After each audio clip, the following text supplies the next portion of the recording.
Entre Rocher et Tourbière, à la découverte du patrimoine naturel du pays de Bitche, le festival Rando Moselle touche presque à sa fin avec une promenade au départ d'Egelsart. Depuis le début de l'été, l'Office de tourisme propose chaque mardi matin une nouvelle randonnée.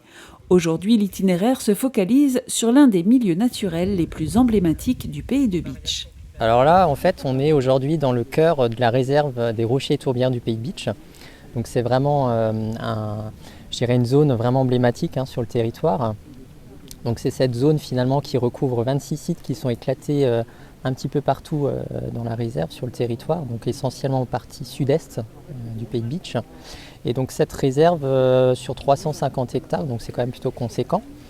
Cette randonnée aujourd'hui finalement vous fait passer par les différents espaces. La randonnée de 13 km est un nouveau parcours dont l'itinéraire est disponible à l'Office de tourisme de Bitche. De l'étang du Waldeck à l'impressionnant Erbsenfelsen, refuge des faucons pèlerins, c'est l'un des plus beaux circuits du secteur. Ici et là, nature et patrimoine se rencontrent, bunker de la ligne Maginot, borne frontière datant de 1605 à la limite entre les comtés de Bitche et de Hanau, et au bout du chemin, l'étang de Hanau et sa tourbière. Pour cette avant-dernière sortie, le beau temps était de la partie. Malgré un été maussade, les sorties ont toutes été assurées. Ça ne nous a pas empêché bien évidemment d'avoir toujours des courageux qui nous suivent d'ailleurs depuis le début, puisqu'on retrouve un petit noyau dur on va dire dans les habitués.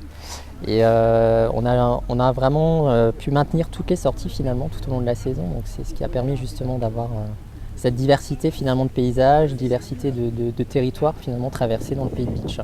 La prochaine randonnée proposera un parcours de 9 km au départ de Valsbronn pour découvrir le nouveau sentier balisé l'hiver dernier. Les réservations se font à l'Office de tourisme de Bitche.